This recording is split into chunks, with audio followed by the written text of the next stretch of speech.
Welcome back and thanks for staying with us. At least 56 people were arrested at St. George's Hotel and Conference Centre in Irene in Pretoria last night after police rescued Defence and Military Veterans Minister Thandi Modise, the Deputy Thabang Makwetla and Minister in the Presidency Mondli Gungubele from a group of military veterans who allegedly held them hostage. Modise and Deputy Thabang Makwetla and Minister in the Presidency Mondli Gungubele were prevented from leaving a meeting with disgruntled military veterans, forcing police and security forces to intervene. To explore what could be at the root of this suspected hostage case, we're now joined by political analyst Xolani Dube. A very good morning to you, Mr. Dube. What do you think could be at the root of this alleged hostage? And were those involved, what had they hoped would be the outcome? Look, let's start by correcting a few things here. We tend to use inflammatory combative concepts such as coup d'etat, insurrection, hostage. And when we use these words, we tend to inflame the situation. I don't think what happened last night was a hostage.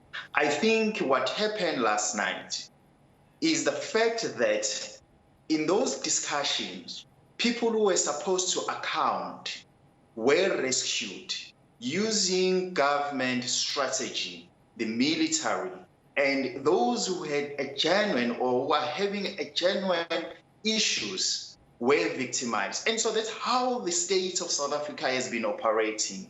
It always victimizes people who have legitimate concern on issues. Because today, we are not talking about the issues that were raised by those who were arrested, but we are more concerned about these inflammatory concepts such as hostage, coup d'etat, under siege, and so forth. I think we need to put our context in a proper perspective and question why people who were supposed to account were rescued using the government institutions. What you're saying, though, goes against what the voice note that Mondli Gungubele, the minister in the presidency, released, where he says everyone was under the impression that the meeting, that a legitimate meeting that was being held, had been concluded and they were supposed to go. Only then were they accosted. Are you in disagreement with this? Look, you have to understand that what happened last night, it was not the first occurrence. It has been a series of such kind of meetings. These people get neglected.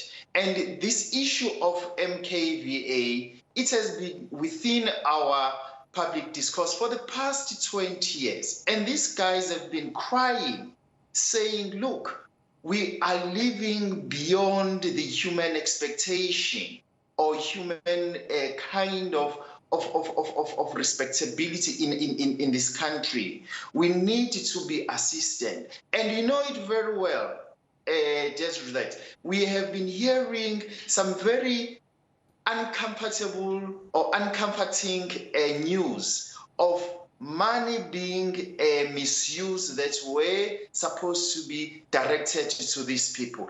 And the question that you have to ask ourselves, what were they supposed to do, or what are they supposed to do? Is the same thing in this country. When the South African natives talks about their plight, they get beaten, they get arrested, but others, they just not being treated in a similar manner. And so it's said that in South Africa, the people who are the condemned, they are always being viewed as evil, and they are always being viewed as people who are supposed not to say a thing, but if they say a thing, they must go to jail, and they must be labeled as rebellious, as counter-revolutionary, as people who are not in love with peace, and people who are trying to destroy what Mandela and others created in this country.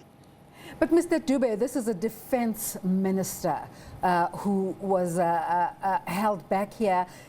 You don't think this has security implications for the country? Look, we have to accept, Desiree, that the mess that currently is unfolding in our country is a result of the same political organization, the same Minister of Defense and the Deputy Minister. They are part of this organization of military veterans. And so it was a gathering of the colleagues. And now, if these colleagues, they don't find each other, we are being dragged in with this institution that are supposed to protect us.